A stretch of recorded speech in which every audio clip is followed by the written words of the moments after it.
Let's dive straight in. SeaWorld. Orlando, February 24th, 2010. SeaWorld, Orlando, Florida. It was just after lunch at SeaWorld.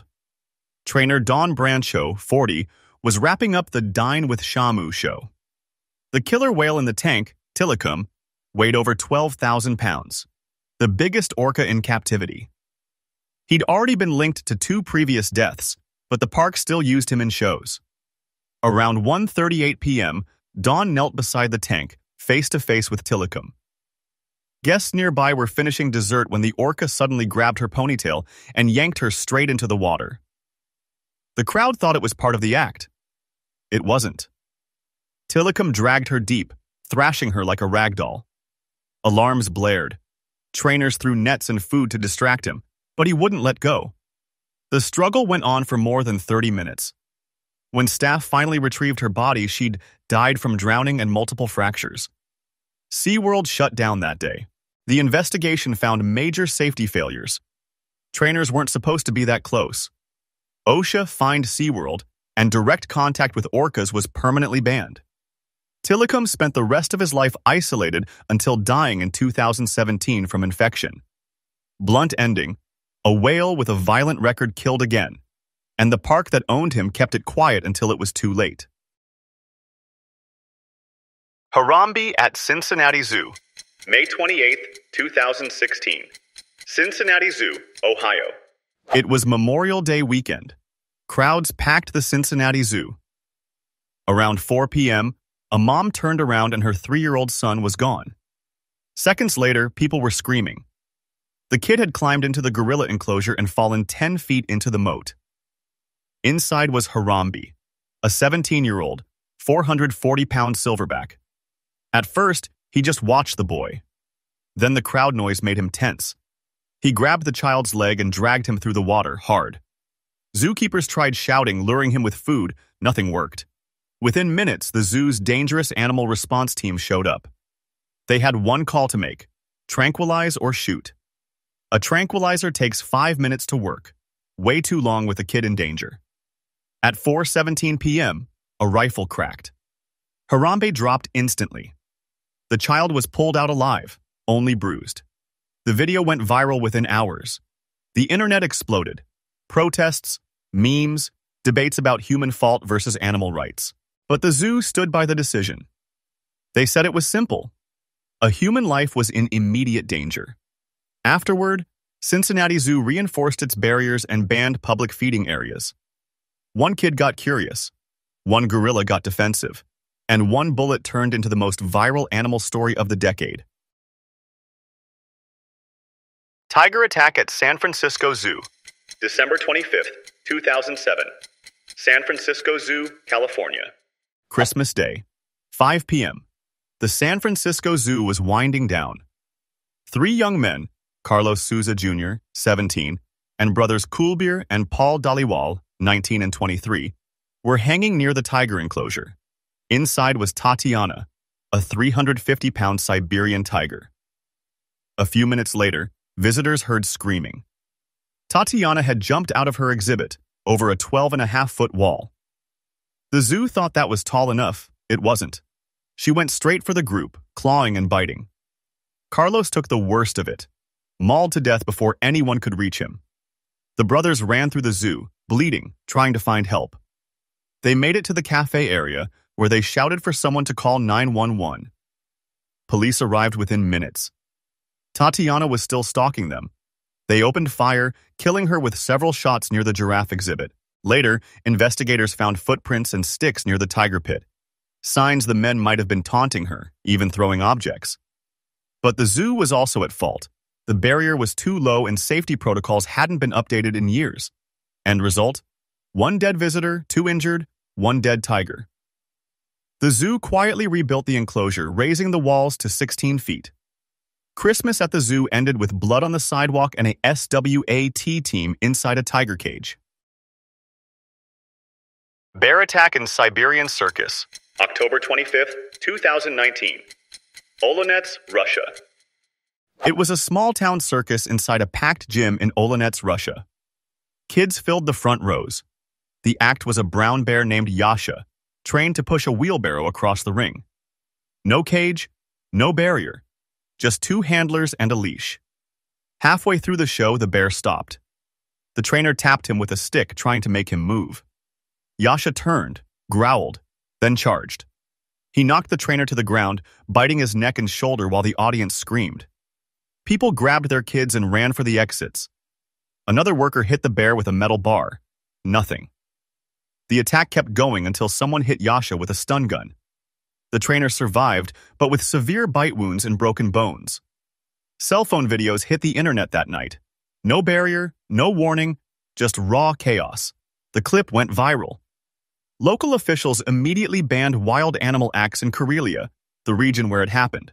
But the circus itself just kept touring under a new name. It was a short, ugly reminder. You can dress a bear in a hat and teach it to dance, but it's still a 700-pound predator waiting for one bad second. Chimp attack in Connecticut, February 16, 2009. Stamford, Connecticut. It was a normal Monday afternoon. Sandra Harold, 70, owned a chimpanzee named Travis, 200 pounds, 14 years old, lived like a person. He wore clothes, brushed his teeth, drank wine, and ate at the table. Everyone in town knew him. That day, Sandra's friend Charla Nash came over to help get Travis back inside the house. He'd taken her car keys and was roaming the yard. When Charla stepped out of her car, Travis charged her, full speed. He went straight for her face and hands. Sandra grabbed a shovel, hit him again and again, nothing. She stabbed him with a kitchen knife, still nothing. Charla was unrecognizable within minutes. When cops arrived, Travis ran at the patrol car, smashed the mirror, and tried to open the door. The officer fired 4 shots, killing him on the spot. Charla Nash survived, but lost her eyes, nose, lips, and both hands. She later got one of the world's first face transplants. Investigators found Travis had been given Xanax that day and had shown aggression before. The attack triggered new laws banning private ownership of apes in several states. He wasn't a monster. He was a wild animal raised to think he was human. And then one day, he remembered he wasn't. Lion Safari in South Africa, June 1, 2015. Gauteng Lion Park, South Africa. It was a warm Monday afternoon outside Johannesburg. 22-year-old Catherine Chappelle, a tourist from Chicago, was on a safari drive through Lion Park. The rules were everywhere. Keep windows closed at all times. She didn't. Around 2:30 p.m., she rolled down her window to snap a picture of a lioness lounging by the dirt road. The guide warned her seconds before it happened. Too late. The lioness suddenly stood, circled the car, then lunged through the open window in one clean move. The animal clamped her jaws on Catherine's neck, dragging her halfway out of the car. The driver jumped out, trying to beat the lion off with his hands. She turned and clawed him too. By the time rangers arrived with rifles, Catherine was unconscious, bleeding out. She died before the ambulance reached the hospital. Park staff later said she'd been in the safe viewing zone, but the moment that window opened, the lion didn't see a tourist. It saw prey. After the attack, Lion Park added fences, more signs, and mandatory guides for all vehicles. One photo, one mistake, and a wild animal did exactly what it's built to do: close the distance and kill. Blackfish Incident Precursor, February 20th, 1991. Sealand of the Pacific, Canada. It was a cold Wednesday in Victoria, British Columbia. Kelty Byrne, 20, a marine biology student and part-time trainer, had just finished a show at Sealand of the Pacific. She slipped near the edge of the Orca tank, the one that held 3 killer whales, Haida, Nootka, and Tilikum. She fell into the water. Witnesses said she surfaced right away, trying to climb out. Then one whale, Tilikum, the biggest, grabbed her foot and pulled her under. The other 2 joined in, passing her between them. Trainers threw life rings and food to distract the whales, but they ignored it. Kelty surfaced once, gasping, saying, "I can't get free." Then she was pulled down again. The attack lasted nearly 10 minutes before the pool went still. It took staff 2 hours to recover her body. The investigation found the whales were kept in a small, dark pool and trained through food deprivation. Sealand shut down within months. Its orcas sold to SeaWorld in the U.S. Tilikum later killed 2 more people, including trainer Don Brancho in 2010. This was the first warning. A 12,000-pound predator trapped in a tank had already shown exactly what it could do, and people still kept swimming with him. Florida Everglades, July 1st, 2009. Oxford, Florida. It was early morning, around 6 a.m. in a small Florida home. Jaren Hare and her boyfriend Charles Darnell woke up to silence. Their 2-year-old daughter Shayuna wasn't making a sound. They walked into her room and froze. Their 8-foot Burmese python, which they kept as a pet, had escaped its glass tank overnight. It was coiled tightly around the toddler, biting into her head. The tank had no lid, no lock, just a blanket on top. Deputies said the snake had slipped out and found the warmest thing in the room. By the time rescue arrived, Shayuna was dead.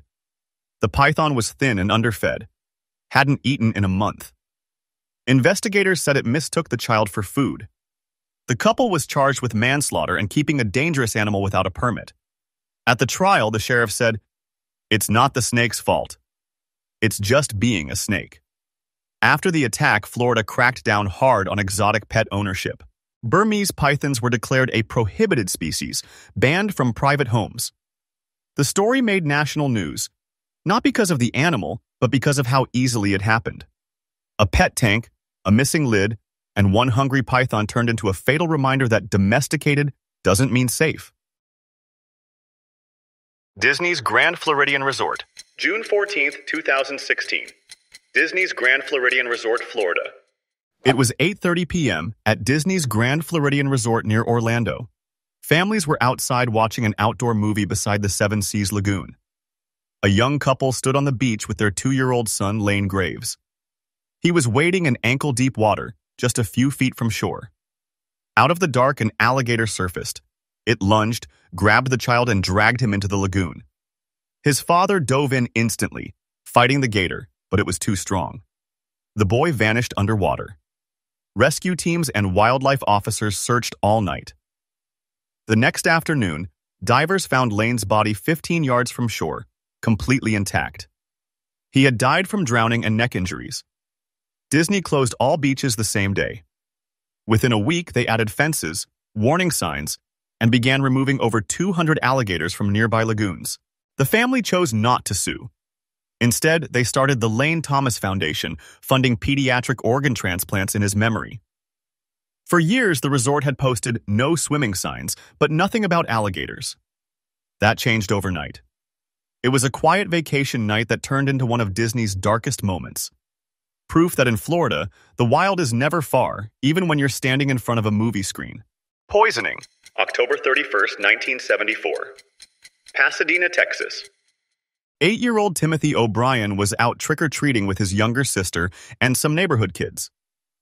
It was raining lightly, and their dad, Ronald O'Brien, walked with them, wearing a raincoat and holding a flashlight. Around 8:30 p.m. The group stopped at a house where nobody answered the door. The kids ran ahead.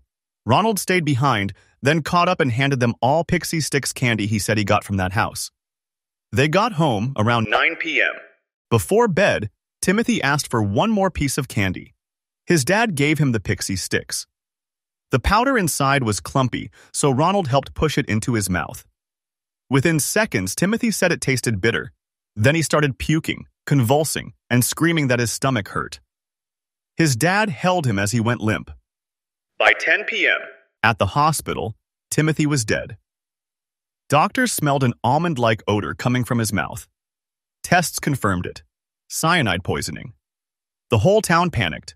Parents tore through their kids' candy bags. Police grabbed every Pixie Stix from the kids Ronald had given them. 5 in total. 4 unopened, one that killed Timothy. Each tube had enough cyanide to kill multiple adults. Investigators started looking at Ronald O'Brien.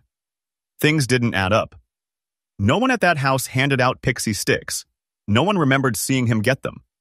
Then more details surfaced. Ronald was $100,000 in debt. He was months behind on car payments. His home was at risk of foreclosure. And just months before Halloween, he bought life insurance policies on both his kids. totaling $60,000. Police dug deeper. They found he had asked around at chemical stores about where to buy cyanide, and he'd recently taken out even more insurance right before Halloween. They also learned that the stapled ends of the pixie sticks were resealed by hand, not machine. On November 5th, Ronald was arrested. He never confessed. He blamed some anonymous boogeyman neighbor. Nobody believed him. June 3rd, 1975. Ronald O'Brien was found guilty of capital murder. The media called him the Candyman and the man who killed Halloween. He was executed by lethal injection on March 31st, 1984. Parents across America stopped trusting Halloween candy after this. Cities even started X-raying treats. One dad killed his own son just for money and nearly killed 4 other kids too. Gunshot. October 31st, 1957, Los Angeles, California. It was around 9 p.m. in a quiet suburb. 35-year-old Peter Fabiano had just finished handing out candy and was closing up for the night. His wife, Betty, and their teenage daughter were upstairs when the doorbell rang again. It was late, but Peter grabbed a bowl of candy and opened the door. Standing there was someone in a cheap Halloween mask, holding a paper bag like a trick-or-treater. Before Peter could say anything, the person pulled out a .38 revolver and shot him once in the chest. He collapsed instantly. His wife heard the gunshot and ran downstairs. Peter was lying in a pool of blood at the front door. He was dead before the ambulance came. At first, police thought it was a random robbery or Halloween prank gone wrong, but nothing was stolen, no signs of forced entry, just one bullet, one killer, and it felt personal. A neighbor reported seeing a getaway car, a 1951 Ford, driving off right after the gunshot. Investigators traced it to a woman named Joan Rebel. She was a photographer and had been a close friend of Peter's wife. Police interviewed her. She denied everything, but something was off. Then they traced the gun to another woman, Goldine Pizer, a quiet, mild-mannered hospital worker. She cracked under pressure. Goldine told police that Joan convinced her to kill Peter. Joan had a grudge against him. She was rumored to have had a romantic relationship with Peter's wife, Betty. Peter found out and forced Betty to cut contact with Joan. Joan wanted revenge. So Joan bought a costume, mask, gloves, coat. Goldine practiced with the gun. On Halloween night, Joan drove the car. Goldine walked up to the door and rang the bell. When Peter answered, she pulled the trigger. Goldine told police she thought she was doing something to help Joan. She said she felt like I was in a dream. Sister murder. October 31st, 1981, Amarillo, Texas. It was just after midnight at St. Francis Convent. Most of the nuns were already asleep. 63-year-old Sister Tadea Benz was in her small second-floor room, saying her nightly prayers before bed. Across the street, 17-year-old Johnny Frank Garrett was drunk and high. He'd spent part of the night at a Halloween party. Around 2 a.m., he climbed a tree near the convent wall, broke in through a window, and crept through the silent hallways. Sister Benz's door was unlocked. Investigators later believed she woke up as he entered. The room showed signs of a struggle. She was beaten, raped, and strangled. The attack was brutal and quick. By 3 a.m., she was dead in her bed, rosary still tangled in her fingers. Around 6 a.m., another nun came to wake Sister Benz for morning prayers. She found her body cold, bruised, and twisted in the sheets. Her face was swollen. The pillow was soaked with blood. The convent called the police immediately. Detectives searched the building and found a broken window and footprints outside. Inside, they found fingerprints on a headboard and a kitchen knife missing from the convent's drawer. The town was stunned. A nun, murdered in a place meant to be safe and holy, on Halloween night. Police questioned locals. Someone mentioned Johnny Garrett, a troubled teenager known to break into homes. Officers went to his house. He was asleep in his bed. His clothes from the night before were still on the floor, stained with blood. Fingerprints matched. So did hair samples. Neighbors said they saw him wandering near the convent around 1:30 a.m. His own family admitted he came home acting strange, sweaty, and shook up. Johnny denied everything. He said he didn't remember parts of the night. Police didn't buy it. He was arrested within 24 hours. The town was divided. Some saw a monster, Others saw a kid who snapped. But the brutal scene spoke for itself. A nun who spent decades helping the sick and poor was killed in her own bedroom while holding a crucifix. Halloween in Amarillo changed after that.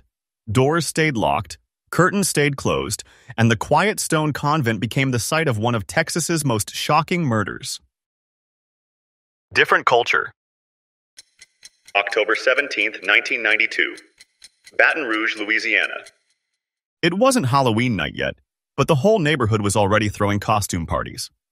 2 Japanese exchange students, Yoshihiro Hattori, 16, and his host family's son, Webb Haymaker, 17, were invited to one.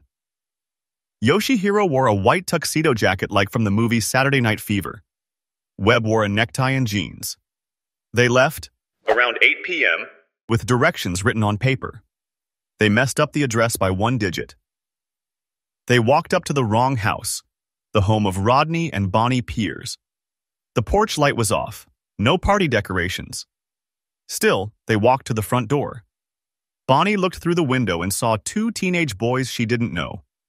She panicked, thought they were intruders, slammed the door, and screamed for her husband, "Get the gun!" Yoshi and Webb didn't understand what was happening. They stepped back into the driveway. Yoshi smiled, thinking they were just at the wrong house, and walked forward again, saying, "We're here for the party." Rodney Piers opened the carport door.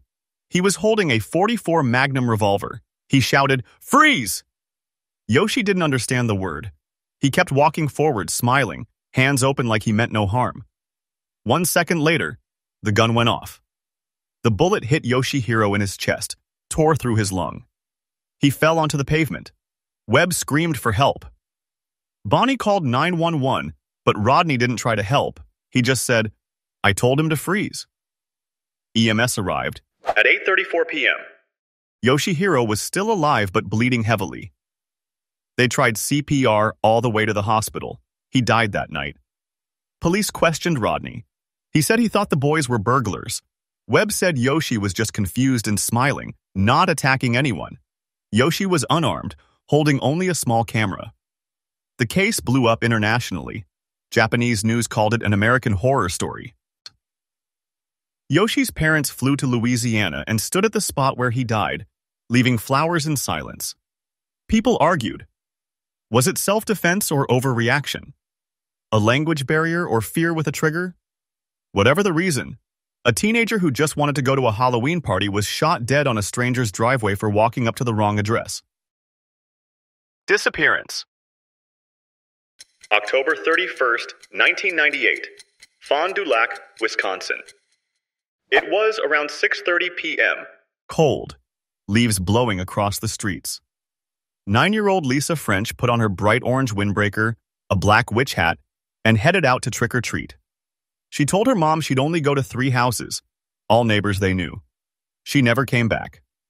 By 7:15 p.m., her mom started worrying. Houses had shut their porch lights. Kids were heading inside. Lisa still wasn't home. Her mom walked the streets calling her name. Nothing. By 8 p.m., police were called. Neighbors said they saw Lisa walking alone, smiling with her candy bag. Her last stop was the house of Gerald Turner, a quiet 25-year-old man who lived alone. People called him Jerry. Police knocked on his door that night. He answered, calm, said he hadn't seen Lisa. They looked around. Nothing suspicious. The whole city searched through the night.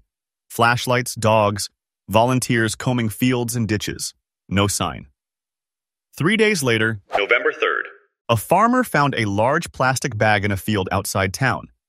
Inside were Lisa's clothes, covered in blood. Hours later, her body was discovered nearby, stuffed in another garbage bag. Autopsy showed she had been sexually assaulted and suffocated.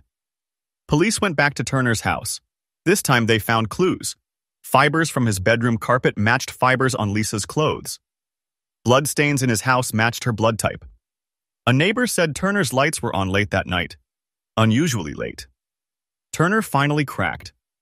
He wrote a confession letter, admitting Lisa came to his door and he invited her inside. He said he lost control. After killing her, he hid her body in a garbage bag, stored it in his bedroom, then dumped it in the field. At 3 a.m. The town was in shock. Halloween decorations were taken down. Parents didn't let kids trick-or-treat alone ever again. Kids started using the phrase Lisa's Law, meaning you never go inside anyone's house, even people you think you know. A little girl walked out the front door for candy and never made it home. One man changed Halloween for that entire town, forever. Halloween murder. October 31st, 1977, Lawton, Oklahoma. It was just After 3 a.m., when 19-year-old Nema Louise Carter was last seen alive. She had stayed home handing out candy earlier that night, then went to bed in her small apartment. She was a young mother, her 8-month-old baby asleep in a crib across the room. Around 4 a.m., A neighbor heard faint crying. Not a scream, just soft, strange wailing. Nobody called the police. By morning, Nema was gone. Her apartment door was still locked. No signs of forced entry. The baby was still in the crib, hungry and crying. Her car was still outside, purse untouched. It looked like she vanished into thin air. Police first thought she might have run off, but her shoes, keys, and coat were still inside.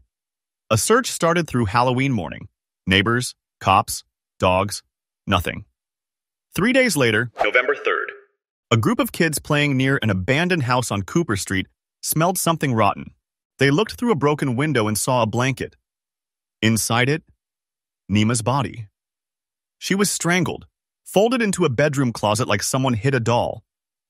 Her baby survived, left alone for almost 12 hours. But Nema never walked back into that room. Investigators started looking at people close to her. Someone stood out. David Stanford, a young man who had borrowed Nema's car before and often hung around her apartment. He had a reputation for breaking in through windows. A week before Halloween, he was caught staring through her curtains at night. Police questioned him. He said he was home sleeping. They asked more. He cracked. He described the apartment layout perfectly. The spot where the crib was, the blanket on her bed, even the cracked window pane only someone inside could see. He said he just wanted to talk, and when she refused, things got violent. Police believe he snuck in through a window, smothered her so she wouldn't scream, strangled her, then carried her body to the abandoned house. All while her baby cried in the next room. Halloween in Lawton changed after that. Parents didn't care about poisoned candy or strangers. They worried about the people they already knew, the ones standing right next to them. A young mom died on Halloween night while her baby watched from a crib, and nobody heard anything loud enough to stop it. Abraham Lincoln, April 14th, 1865, Washington, D.C. Just 5 days after the Civil War ended, President Abraham Lincoln wanted a quiet night. He went to Ford's Theater with his wife to watch a comedy play, Our American Cousin. The atmosphere was calm. No one expected what was coming. At 10:15 p.m., John Wilkes Booth, a famous actor and Confederate supporter, slipped into the presidential box. Security was weak, just one guard who had left his post to get a drink. Booth walked up behind Lincoln, aimed a .44 caliber pistol at the back of his head, and fired. The bullet went straight into Lincoln's brain. Mary Lincoln screamed. Booth jumped from the balcony to the stage, breaking his leg when he landed, but still escaped. The crowd thought it was part of the play until they saw blood. Lincoln was carried across the street to a boarding house. He never regained consciousness. Doctors tried to remove the bullet, but it was too deep. He was breathing slowly, heartbeat fading. At 7:22 a.m., April 15th, Lincoln died, the first U.S. president ever assassinated. America woke up to shock, panic, and rage. Booth was caught 12 days later and shot dead. The Civil War had ended, but the nation broke again. John F. Kennedy, November 22nd, 1963, Dallas, Texas. President John F. Kennedy was riding in an open-top limousine through Dealey Plaza. It was a bright Friday afternoon. Crowds lined the streets, cheering. Kennedy sat beside his wife, Jackie. Texas Governor John Connally sat in front of them. At 12:30 p.m., As the motorcade passed the Texas School Book Depository, gunshots cracked through the air. The first shot missed. The second hit Kennedy in the upper back and exited through his throat. Governor Connally was also hit. People started screaming. Then the fatal shot. It struck the right side of Kennedy's head. His skull literally opened. Jackie screamed and climbed onto the back of the car, trying to grab pieces of his head. Secret Service agents rushed in, but it was already too late. The car sped to Parkland Memorial Hospital. Doctors performed emergency procedures, but the damage was catastrophic. At 1 p.m., Kennedy was pronounced dead. Lee Harvey Oswald, a former Marine and Marxist sympathizer, was arrested 70 minutes later. 2 days after that, he was shot and killed on live TV by nightclub owner Jack Ruby. America watched their president die in real time. The nation went silent. Jackie refused to take off her blood-stained pink suit. She said, "I want them to see what they've done." Jovenel Moise, July 7th, 2021, 1 a.m., Port-au-Prince, Haiti. Jovenel Moise was asleep inside his private residence in the hills above the capital. Haiti was already falling apart. Gang violence, political chaos, and people demanding he step down. Security was supposed to be tight. It wasn't. Just after midnight, a convoy of SUVs rolled up to his house. Around 28 heavily armed men, many foreign mercenaries, stormed the property. They shouted DEA operation in English to confuse guards. Most guards didn't fight back. The attackers broke into Moise's bedroom. He was shot at least 12 times, in the chest, arm, forehead, and hip. His left eye was blown out. His wife, First Lady Martine Moise, was shot multiple times but survived by playing dead. The president died on the spot. No ambulance, no final words. Minutes later, the gunmen escaped. Haitian authorities caught some. Others fled to embassies. Fingers pointed everywhere. Drug traffickers, rich businessmen, even political rivals. To this day, no one fully knows who paid for it. The presidential palace stayed empty. Haiti didn't just lose a president, it collapsed deeper into chaos. Samuel Doe, September 9th, 1990, Monrovia, Liberia. Liberian President Samuel Doe arrived at the headquarters of ECOWAS peacekeepers, thinking he was safe. The country was in civil war. Rebel groups surrounded the capital. Doe trusted these troops, worst mistake of his life. That morning, soldiers loyal to rebel leader Prince Johnson stormed the building. They overpowered Doe's guards and captured him alive. He was dragged into a small room tied to a chair. Cameras were rolling. Prince Johnson sat nearby, drinking a beer, casually watching. Doe was beaten and questioned. They demanded he reveal where government money and weapons were hidden. He refused. The rebels began cutting off his ear, piece by piece. They sliced his fingers. They stabbed him repeatedly. He begged for mercy. They mocked him. For over 12 hours, they tortured him while filming everything. Blood covered the floor. His uniform was shredded. By the afternoon, Samuel Doe's body couldn't take anymore. He finally died from blood loss and shock. His mutilated body was dumped publicly to show everyone the regime was over. That video spread across Liberia, proof the president was gone, and no one was in control anymore. Salvador Allende, September 11th, 1973, Santiago, Chile. It was dawn when tanks and fighter jets surrounded La Moneda presidential palace. The Chilean military, led by General Augusto Pinochet, launched a coup against President Salvador Allende. The phone lines were cut. The palace was isolated. By 9 a.m., soldiers were firing machine guns and launching rockets at the building. Windows shattered, smoke filled the hallways. Allende refused to surrender. He wore a helmet, a gas mask, and carried an AK-47 rifle gifted to him by Fidel Castro. At 12 p.m., Chilean Air Force jets bombed the palace. Parts of the roof collapsed. Fires spread. His guards were dying or surrendering. Allende gathered his remaining staff in the Independence Hall. Calmly, he gave his final speech over the radio, promising he would not resign, not run, not betray the people who elected him. Minutes later, with troops closing in, Allende walked into a quiet room, sat on a couch, and placed the AK-47 under his chin. He pulled the trigger. Soldiers found him dead, blood soaking his chest and uniform. The palace fell. Pinochet took control the same day. Whether it was suicide or execution is still debated, but one thing was certain: Democracy died with him inside that burning palace. Park Chung-hee, October 26, 1979. Seoul, South Korea. President Park Chung-hee had ruled South Korea for 18 years under a strict military regime. That night, he attended a private dinner at a safe house in the Blue House security compound. With him were his bodyguards, cabinet members, and the head of the Korean CIA, Kim Jae-gyu. Dinner started calm. Drinks were served. Park was in a bad mood, complaining about student protests and democracy movements. Tension filled the room. Around 7:40 p.m., Kim Jae-gyu stood up, walked behind Park, pulled out a pistol, and fired. The first shot hit one of Park's bodyguards. The second and third hit Park in the chest and head. The president collapsed at the table, bleeding out on the floor. Gunfire erupted in the hallway as security forces fought the KCIA agents helping Kim. Park was rushed to the hospital, but doctors confirmed he was dead shortly after arrival. Kim Jae-gyu claimed he killed Park to save democracy.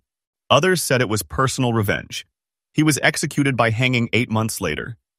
Park's death threw South Korea into chaos. Martial law, power struggles, and another military takeover led by General Chun Doo-hwan. The man who ruled with iron control died in a quiet dining room, killed by the man paid to protect him. Anwar Sadat, October 6, 1981. Cairo, Egypt. President Anwar Sadat was attending a military parade celebrating Egypt's victory in the Yom Kippur War. The event was packed. Soldiers, diplomats, news cameras, even foreign ambassadors. Sadat sat in the front row, wearing his military uniform and sunglasses, smiling. At 12:40 p.m., a military truck in the parade suddenly stopped in front of the president's viewing stand. Everyone thought it was part of the show until the soldiers inside jumped out with rifles and grenades. One of them, Lieutenant Khalid Islambouli, shouted, "Death to the dictator!"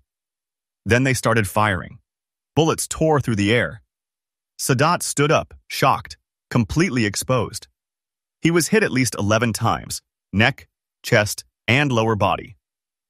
His security froze. Some guards hid. Others fired back too late. Chaos exploded. Smoke from grenades covered the stands. Officials crawled for cover. Vice President Hosni Mubarak narrowly survived. Sadat was rushed to a military hospital. No pulse, massive internal bleeding. At 1:15 p.m., he was declared dead. The assassins belonged to an extremist group furious that Sadat made peace with Israel in the 1979 Camp David Accords. The parade meant to celebrate war victory became his execution. Egypt went into lockdown, Mubarak took power, Sadat's blood was still on the parade stage. Laurent Désiré, Kabila, January 16, 2001. Kinshasa, Democratic Republic of Congo. President Laurent Désiré. Kabila was in his marble-floored office inside the presidential palace. The country was deep in the Second Congo War. Rebels closing in, foreign troops everywhere, betrayal all around him.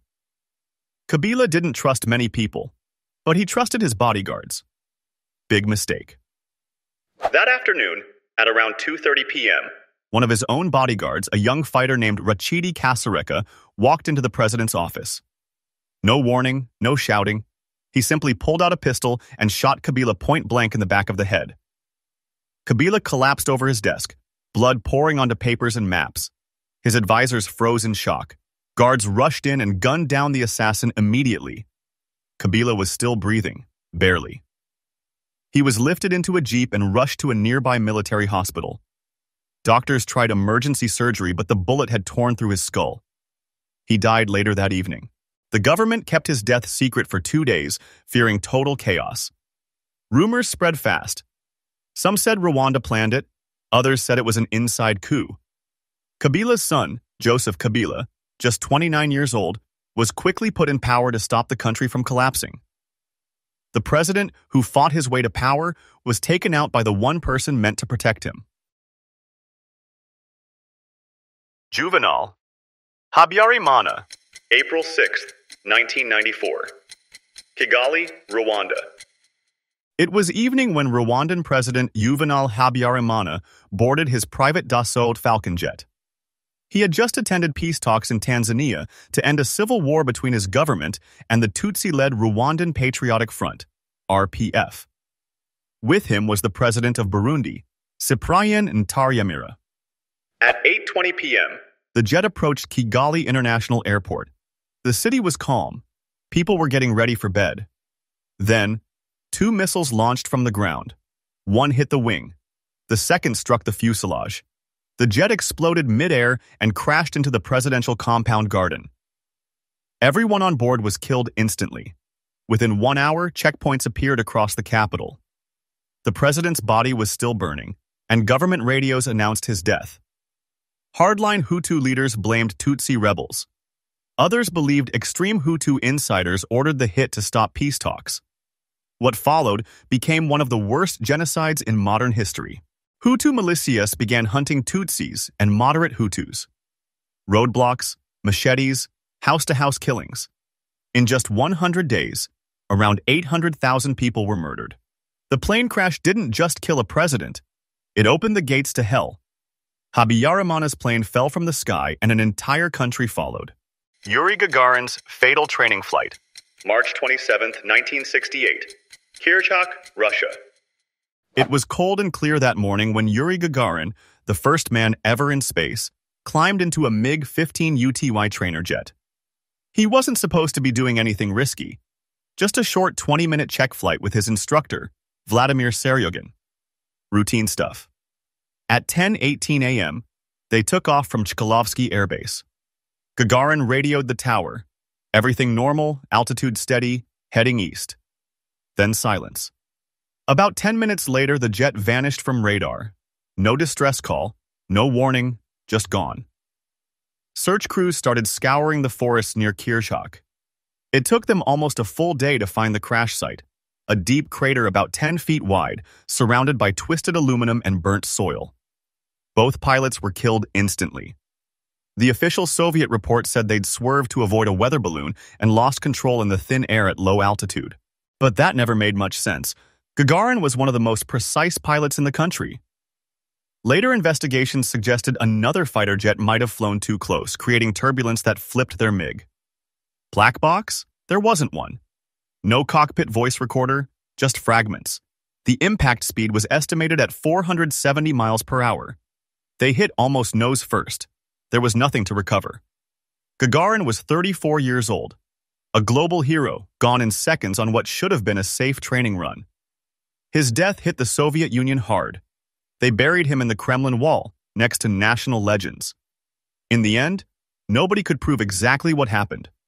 But everyone knew the truth. The man who beat space died in a routine flight, taken down by a small, simple mistake or someone else's.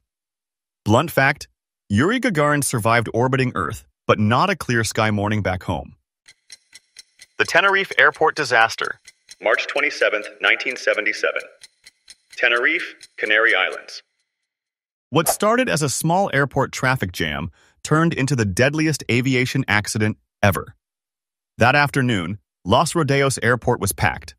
A bomb threat had shut down a nearby airport, forcing dozens of flights to reroute here, including 2 Boeing 747s, one from KLM, one from Pan Am. Thick fog rolled in. Visibility dropped to almost nothing. The KLM jet, commanded by Captain Jacob Van Zanten, one of the airline's top instructors, sat at the end of the runway, fueled and ready to go. The Pan Am jet was still taxiing on the same runway, trying to exit at the third turnoff. At 5:06 p.m., KLM was cleared to line up and wait.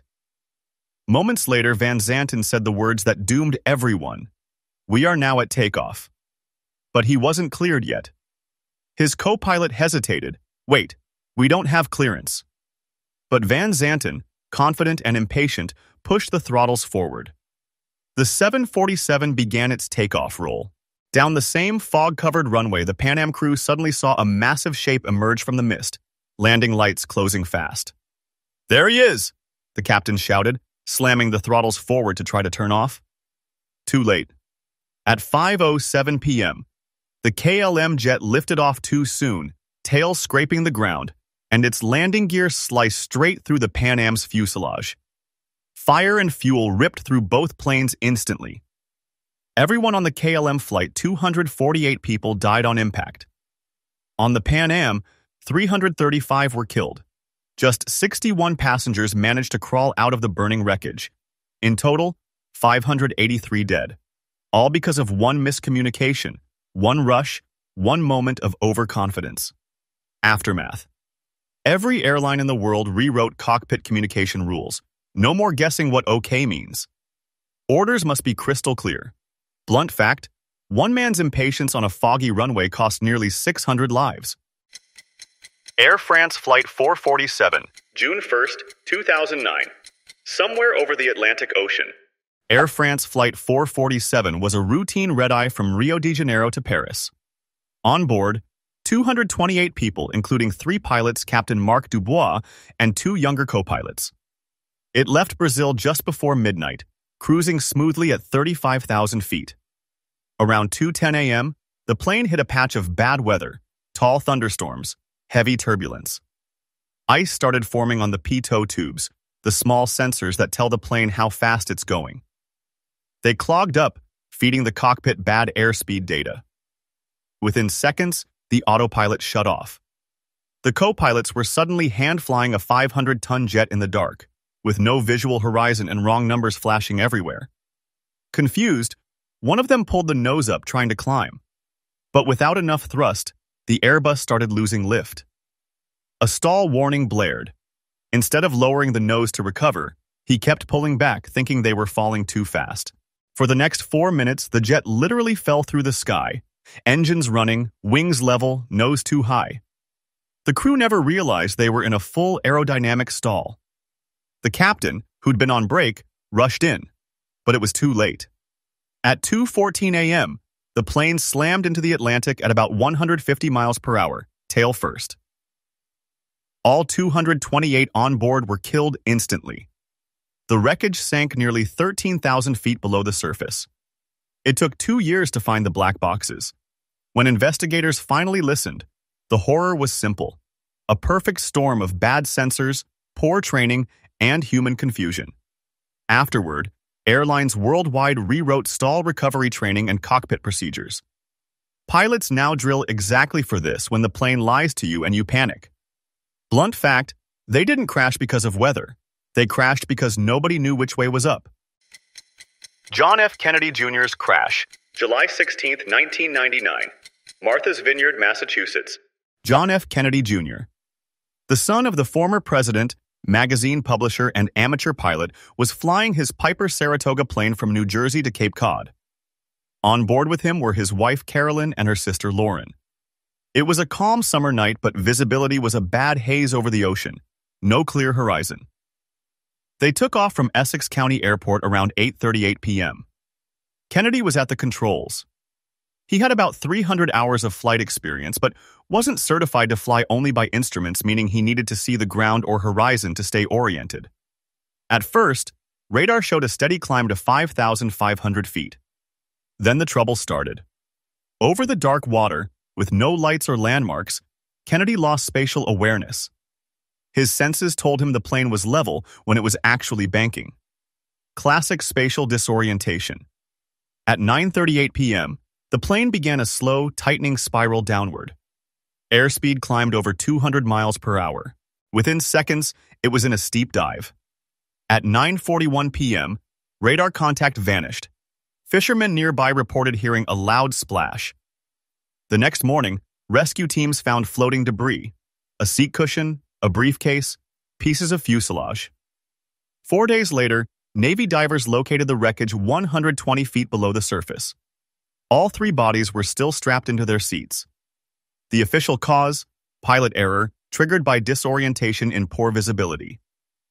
Kennedy had turned down an offer for a co-pilot that night. He wanted to fly solo. It was supposed to be a simple 1-hour trip to a family wedding. Aftermath: stricter private pilot training rules for night and coastal flying. Blunt fact, JFK Jr. didn't die because of weather or luck. He died because the ocean and the sky looked the same, and his brain couldn't tell the difference. Germanwings Flight 9525, March 24, 2015. French Alps. Germanwings Flight 9525 left Barcelona just after 10 a.m., heading for Dusseldorf. The aircraft was an Airbus A320 with 150 people on board, mostly Germans and Spaniards. In the cockpit sat Captain Patrick Sondenheimer and co-pilot Andreas Lubitz. Everything was routine until 10:27 a.m. They reached cruising altitude 38,000 feet, and the captain stepped out to use the bathroom. That's when the flight turned into a nightmare.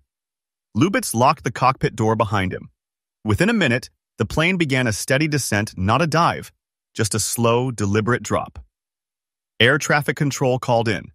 No response. Pilots from nearby flights tried to reach them on the radio. Silence. Inside the cabin, passengers probably didn't notice at first, but then the ground started rising fast. The captain came back, banging on the cockpit door, yelling to be let in. Recordings later captured it metal banging, muffled shouting, alarms blaring. At 10:41 a.m., the plane hit a mountain at 430 miles per hour. It disintegrated on impact. No survivors. The black box showed everything was intentional. Lubitz had manually set the autopilot to descend into the terrain. Later, investigators found he'd been treated for severe depression and had hidden it from his employer. After the crash, airlines around the world changed their rules. Now, at least 2 crew members must be in the cockpit at all times. It was one of the most disturbing cases in aviation history. A pilot turning the plane into a weapon, killing everyone on board, calmly, methodically. Blunt fact, it wasn't a malfunction, or bad weather, or fate. It was one man, locked inside a cockpit, deciding when 149 lives would end. Top Gun test pilot.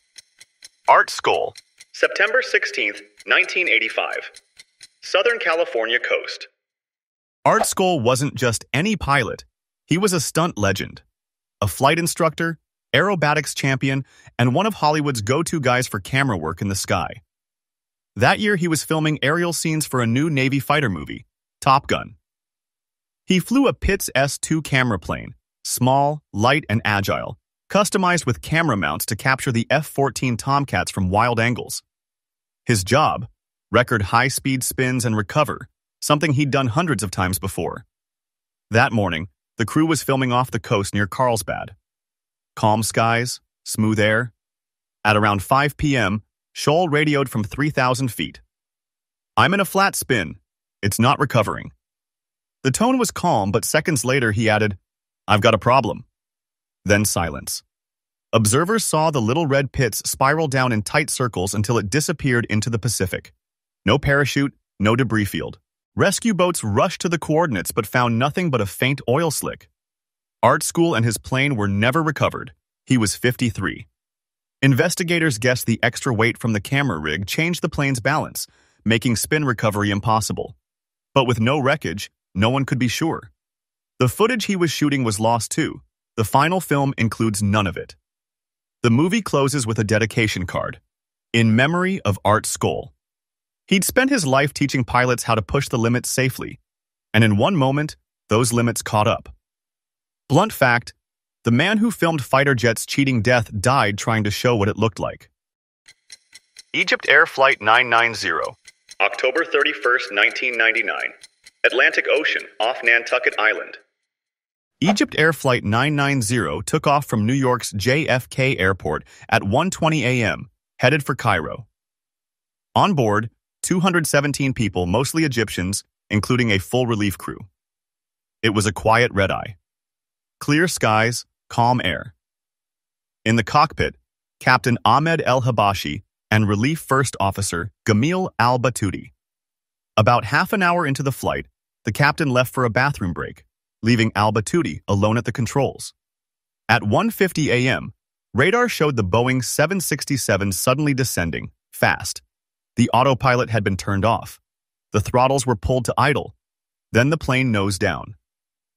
In the final cockpit recording, investigators heard Al-Batouti repeating one phrase in Arabic. "Tawakkalt ala Allah. I rely on God." He said it over and over as the jet plummeted toward the ocean. The captain rushed back in, shouting, "What's happening?" "Pull it up," The recording captured both men fighting over the controls, one trying to save the plane, the other pushing it down. The 767 dropped from 33,000 feet at nearly 400 miles per hour, then briefly leveled off before diving again. It hit the Atlantic at 4:50 a.m. Egyptian time, disintegrating on impact. No survivors. The NTSB investigation found no signs of mechanical failure. Every movement in the cockpit was deliberate. The throttles pulled, the autopilot off, the nose forced down. Egyptian officials rejected the suicide theory, blaming instead a sudden mechanical problem. But the U.S. report stood firm. Deliberate action by the co-pilot caused the crash. The result was the same, 217 lives lost in minutes, and no clear answer why. Blunt fact, one man whispered a prayer and took an entire plane with him into the ocean. Space Shuttle Challenger, January 28, 1986, Cape Canaveral, Florida. It was supposed to be a celebration.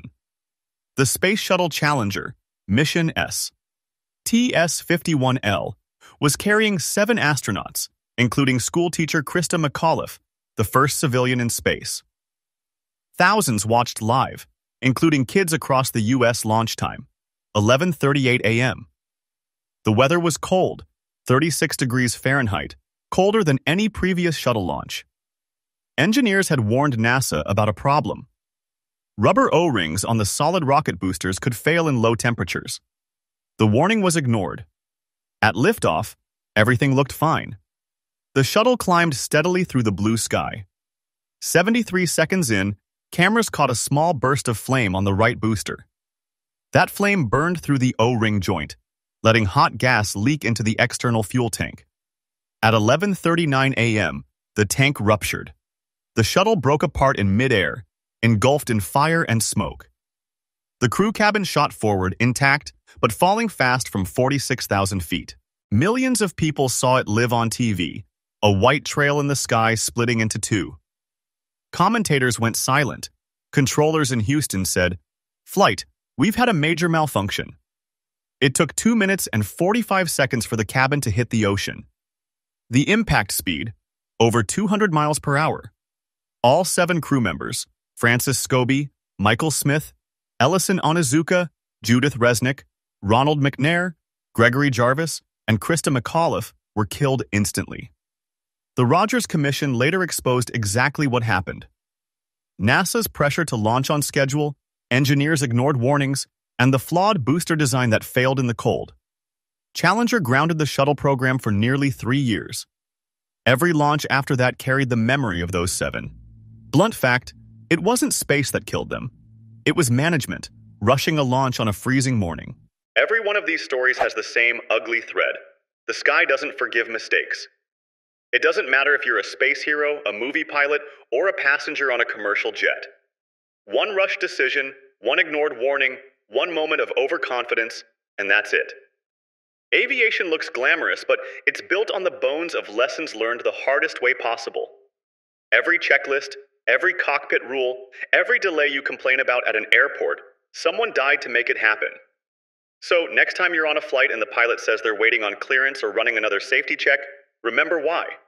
Blunt fact, progress in the sky is written in blood, and every tragedy up there made flying safer for everyone down here. Georg Wilhelm Richman, July 26, 1753, Russia. Richman had been working in his lab at the St. Petersburg Academy of Sciences on atmospheric electricity during a thunderstorm. Around 11:30 a.m., he set up an insulated metal rod to draw down charges from a storm cloud overhead. He instructed his assistant to hold a sheet of paper near the rod to detect discharge. At about 11:45, the rod emitted a flash of blue-white light and a loud explosion like a small cannon ripped through the room. Richman was struck on the forehead by a ball lightning-type discharge. Eyewitnesses say his left shoe was blown off, his clothes singed, a red mark appeared on his forehead. He collapsed, unconscious. His colleague tried to revive him, but he died within minutes. The cause? Direct electrical discharge during a dangerous experiment. His death led to increased awareness of the risks of early electrical research. Outcome? Richman became one of the first scientists to die in a lab experiment. Pierre Curie, April 19th, 1906, France. Pierre Curie was walking home around 2 p.m. in rain-slick cobblestones carrying his umbrella and textbooks. He slipped on the wet pavement, fell under a heavy horse-drawn cart. One of the wheels ran over his skull, fracturing it. He died almost instantly at the scene. Up until that moment, he had been healthy and active as a physicist and chemist, co-discoverer of radioactivity. The incident came without warning, outside the lab. Aftermath. His wife Marie Curie and the scientific world mourned. Had he lived longer, his exposure to radium might still have killed him eventually. Outcome: his sudden accidental death cut short a promising scientific life. Marie Curie. July 4th, 1934, France. Marie Curie had spent decades working with radioactive materials, radium, polonium, without full knowledge of long-term risks. In the early morning, she was diagnosed with aplastic anemia, a failure of bone marrow. After perhaps years of radiation damage, her blood cell counts collapsed. At 1:25 p.m., she passed away. Specific numbers: she had been handling microgram quantities of radium salts, and even her cookbooks and notebooks remained radioactive for decades. Research afterwards concluded her illness was almost certainly radiation-induced. Outcome: a pioneer dies from the very research she dedicated her life to. Nikolai Vavilov. January 26th, 1943, Soviet Union. Vavilov, a respected geneticist working on crop diversity and plant breeding, was arrested in August 1940 by the NKVD for opposing the politically favored Lysenkoist pseudoscience. He was sentenced to death in July 1941, later commuted to 20 years imprisonment. In the harsh prison, he suffered pneumonia, dystrophy, edema. The death certificate lists decline of cardiac activity, but survivors assert he starved. He died in prison at age 55. Vavilov had collected tens of thousands of seed samples and predicted famine risk. Instead, he ended up a victim of politics. Outcome: a brilliant scientist dies imprisoned, remembered later as hero of Soviet science. Harry Daghlian. August 21st, 1945, USA. Daghlian, age 24, was doing neutron reflection experiments around a 6.2 kilogram plutonium-gallium core. He was manually placing 4.4 kilograms tungsten carbide bricks to build a reflector around the core to approach criticality. At approximately 11:50 a.m., the final brick slipped onto the assembly and the system went prompt supercritical. Neutron counters spiked. Daghlian immediately attempted to remove it, but the reaction had already occurred. He was exposed to roughly 510 rem, approximately 5.1 sievert, of radiation. Over the next 25 days, he developed massive radiation burns, blisters, nausea, coma, and died September 15, 1945. Outcome: first known fatality from a criticality accident. Louis Slotin. May 21st, 1946, USA. Slotin, aged 35, was performing a risky manual criticality test on the same plutonium core, Demon Core, that killed Daghlian. Around 3:20 p.m., he used a screwdriver to separate two beryllium hemispheres around the core. A slip closed the gap and triggered a burst of radiation. He threw the screwdriver away, yelled, "I'm done," body shielded his colleagues. He estimated a dose of approximately 1,000 rem. 9 days later, May 30th, he died of acute radiation syndrome. Outcome: death of a prominent physicist in a high-risk experiment. After this, the lab moved to remote automated setups. Karen Wetterhahn. June 8th, 1997, USA. Wetterhahn, a distinguished toxicologist, was handling a small vial of dimethylmercury inside her lab fume hood. On June 10th, she spilled a few microliters of the compound onto her gloved hand. The chemical penetrated latex gloves and entered her bloodstream. By late August, she began showing tremors and memory loss. By October, her mercury blood level measured approximately 4,000 micrograms per liter, 80 times the toxic threshold. She fell into a coma and died June 8, 1997. Despite only one accidental exposure, the damage was irreversible. Outcome: unexpected death triggered major shakeup in lab safety protocols for handling volatile toxins. Shihar Bano, Sherry, Sangji. December 29th, 2008, USA. At approximately 1 p.m., Sangji 23 was transferring 54 milliliters of the pyrophoric reagent tert butylithium T-buly from a bottle into a flask using a plastic syringe. The reagent ignited on contact with air. The fire caught her synthetic sweatshirt, and she caught fire. She was not wearing a flame-resistant lab coat. Colleagues tried to help. She had severe burns, skin separating from hands, was rushed to hospital. 9 days later, she died from her injuries. The lab procedure violated safety guidelines for TBULI. Outcome: university fined. First felony charges against a professor in the U.S. for lab safety violations. Michael Servetus. October 27th, 1553, Switzerland. Servetus, physician and scientist, challenged the accepted views of medicine and theology. He had described pulmonary circulation years ahead of others. On that day, at about noon, he was burned at the stake in the public square after being convicted of heresy. The pyre was built, the fire lit. He died when flames consumed him, his scientific work overshadowed by his execution. Outcome: a scientist killed for his beliefs, not an experiment, shows the danger of speaking truth in dangerous times. Antoine Lavoisier. May 8th, 1794, France. Lavoisier, one of the founders of modern chemistry, was arrested during the French Revolution's reign of terror. On the morning of May 8th, he was convicted by the Revolutionary Tribunal and executed by guillotine at Place de la Révolution. He had been influential, published the first list of chemical elements, identified oxygen's role in combustion and conservation of matter. His execution occurred at approximately noon. Outcome: execution eliminated one of chemistry's great minds. It took the Republic 1 moment to create a Lavoisier and 1 minute to kill him, his friend remarked. Karol Suchek.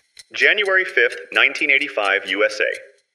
Suchek, stuntman turned inventor, built a shock-absorbent barrel to drop from high heights.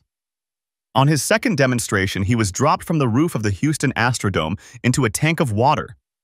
The barrel hit the rim of the tank instead of penetrating fully. Suchek suffered massive head and spinal trauma and died in hospital shortly after. Although not strictly a scientist, the case is often cited in lists of inventors dying testing their own designs. Outcome: death in a prototype demonstration underscores risk of untested inventions. Igor Vasilyevich Kurchatov. February 7th, 1960, Soviet Union. Kurchatov, father of the Soviet atomic bomb, was involved in a major radiation accident in January 1949 at Chelyabinsk 40 when he entered a damaged reactor hall without proper protection. Following that exposure, his health steadily declined. He suffered a stroke in 1954 and died at age 57 of cardiac embolism. While the immediate cause was not dramatic, his earlier radiation exposure during work accelerated his decline. Outcome: early death of a major nuclear scientist tied to the hazards of his field.